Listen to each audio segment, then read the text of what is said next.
এক সাহাবীকে মক্কার কাফেররা, খুবাইব ইবনে আদি ওনার নাম, ওনাকে মক্কার কাফের মুশরিকরা ফাঁসি দিছিল। মুসলমান হওয়ার পরে ফাঁসিতে ঝুলাইছিল। ফাঁসিতে ঝুলাইবার এক মুহূর্তে মক্কার কুরাইশ নেতা আবু সুফিয়ান সে জিজ্ঞেস করছিল, খুবাইব, মৃত্যুর পূর্বে তোমার শেষ কোনো ইচ্ছা আছে? হযরত খুবাইব বলছিল, ওনার শরীর তখন রক্তাক্ত ছিল বর্ষার আঘাতে। কাফেররা ওনাকে ফাঁসি দিবার আগে পুরা দেহ বর্ষা দিয়ে খুঁচাইয়া সারা দেহে রক্তাক্ত করে ফেলছিল। উনি ঘাড় কাত করা ছিলেন, বুখারীতে আছে এই হাদিস।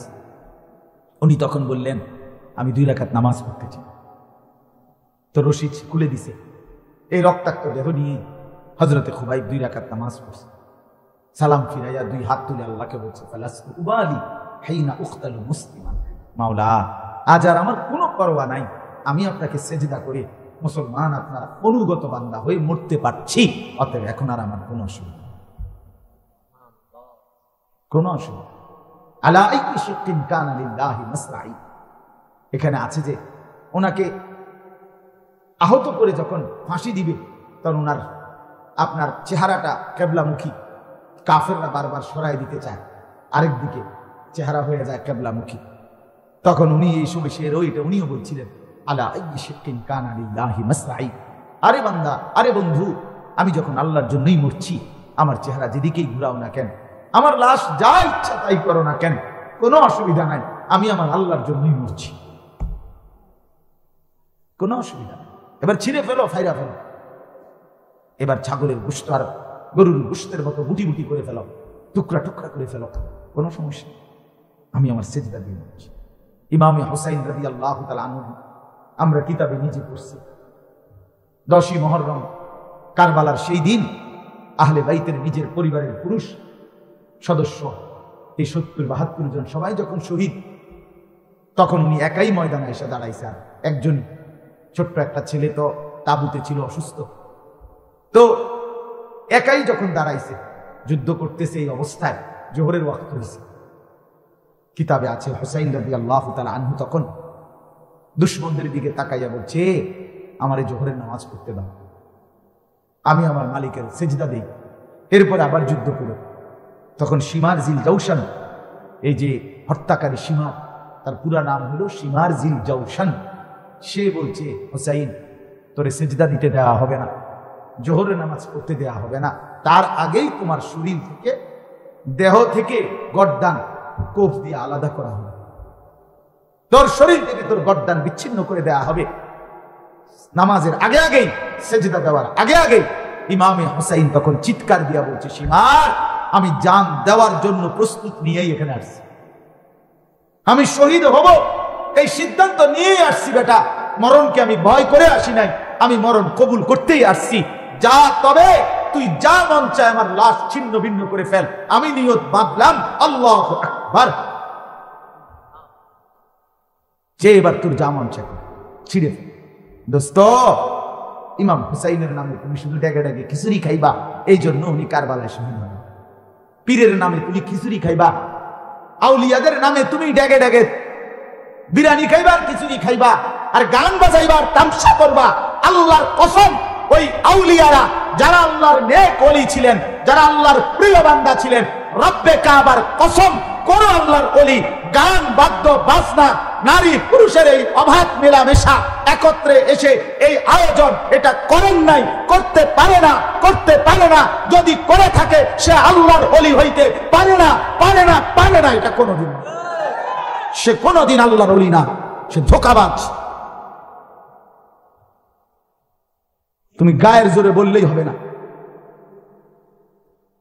গায়ের জোরে বললে, আল্লাহ কোরআনে বলছে আমার ওলি তারা মৃত্যু পর্যন্ত যারা ঈমানের উপরে ছিল, ওয়া কানু ইয়াত্তাকুন, এবং মৃত্যু পর্যন্ত যারা আমাকে ভয় করে গুনাহ ছেড়েছে, তাকওয়া অবলম্বন করেছে, তারে বলে আল্লাহ। রাসূলুল্লাহ সাল্লাল্লাহু আলাইহি ওয়াসাল্লাম বলেন, আল গিনা রুকিয়াতুজ জিনা, যেখানে গান সেটা জিনা, ব্যভিচার, এটার তাবিজ।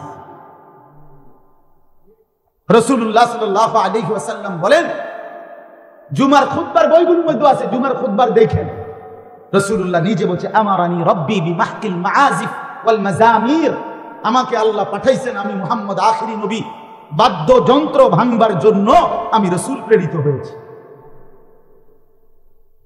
বাজাইবার জন্য। রাসূলুল্লাহ সাল্লাল্লাহু আলাইহি ওয়াসাল্লাম কিয়ামতের যেই আলামতগুলো বলছেন, সেই আলামতের মধ্যে একদম স্পষ্ট বলেছে, যাহারাতিল কাইনাতু ওয়াল মাআজিফ, নারী গান গাইবে এবং লগে বাদ্যযন্ত্র বাজবে, গান বাদ্য হবে, এটা সুস্পষ্ট বেড়ে যাবে। রাসূল বলছে এটা কিয়ামতের আলামত। বলে না এটা ধর্মের নামে গান, না গান গানে, বাজনা বাজনায়। ধর্মের নামে তবলা এটা একরকম, আর অধর্মের নামে তবলা এটা আরেক রকম, নাকি তাই? ধর্মের নামে তবলা এটা তাল গাছের মতো, আর অধর্মের নামে তবলা এটা কলা গাছের মতো। কথা কয় না কেন? ওনার মাতেন কথা বলেন না কেন? ধর্মের নামেও বাদ্য বাজানো যাবে, ধর্মের নামেও বাজনা বাজানো যাবে না, হারাম, স্পষ্ট হারাম। রাসূলুল্লাহ সাল্লাল্লাহু আলাইহি ওয়াসাল্লাম বলেছেন, ইস্তিমাউল মালাহি মাসিয়াতুন, গান শোনা এটা গুনাহ, কবিরা গুনাহ। আল্লাহ রাসূল বলেন জুলুসু আলাইহা ফিসকুন, যেখানে গান হয় সেখানে বসা সেটা সুস্পষ্ট পাপী। আত-তালাদ্দুদু বিহা কুফরুন, আর যে গান শুনে মজা পায়, স্বাদ করছে কি রে, করছে কি রে, কিচ্ছু করছে না, তোর ঈমান নিছে, কুফরুন। ওই হাত নাড়া দিল, হ্যাঁ আপনি ডোলে তাইলে ইয়া করছে শরীরের ভিতরে, তাইলে নাচে, কোনো অসুবিধা কি? বল হয়ে গেলে কিছু খিচুড়ি আছে না, আবার খাইব খিচুড়ি, 3 বার খান, অসুবিধা কি? আবার বলাই কথা বুঝছেন না? আত-তালাদ্দুদু বিহা কুফরুন। রাসূলুল্লাহ সাল্লাল্লাহু আলাইহি ওয়াসাল্লাম বলেছে গান শুনে মজা পাওয়া, স্বাদ পাওয়া, এটা কুফরি, এটা কুফরি। আল্লাহর নবী সাল্লাল্লাহু আলাইহি ওয়াসাল্লাম বলেন, যে জায়গা দিয়ে পানি পড়ে, খালের পানি, পুকুরের পানি অথবা ঝর্ণার পানি, যেখান দিয়ে পানি পড়ে ওইখান দিয়ে ঘাস সবচেয়ে সুন্দর হয়ে সবুজ হয়ে কি গজায়, ঠিক কিনা বলে? পানি যদি ঠিক মতো পায় তাহলে ঘাস কি হয়? সুন্দর হয়ে গজায়। রাসূল বলে যেভাবে পানি ঠিক মতো পেলে আপনার ঘাস সুন্দরভাবে গজায়, ঠিক তেমনি ভাবে যেখানে গান হয় সেখানে ঠিক ওরকম সুন্দরভাবে কুফরি, শিরকি, হারাম কাজ ততটা হয়। মুনাফিকি তৈরি, নারী পুরুষের আর বিভাজন থাকে না, পর্দা পুশিদার কোনো ইহতেমাম থাকে না। আমার যুবক ভাইয়া, 1 প্লেট খিচুড়ি বা 2 প্লেট খিচুড়ি এই একদিন গান বাদ্যের মজলিসে খাইলে কোনো তোমার হায়াত বাড়বে না, কিন্তু তোমার ক্ষতি হবে। এজন্য দয়া করে গান বাদ্যের মজলিসে আল্লাহর রাস্তে যুবক ভাই হাত জোড় করে অনুরোধ, আর যদি কোনোদিন বলতে নাও পারি, আজই বললাম, বন্ধু আমার, নিজের আখিরাত নষ্ট করে দিও না।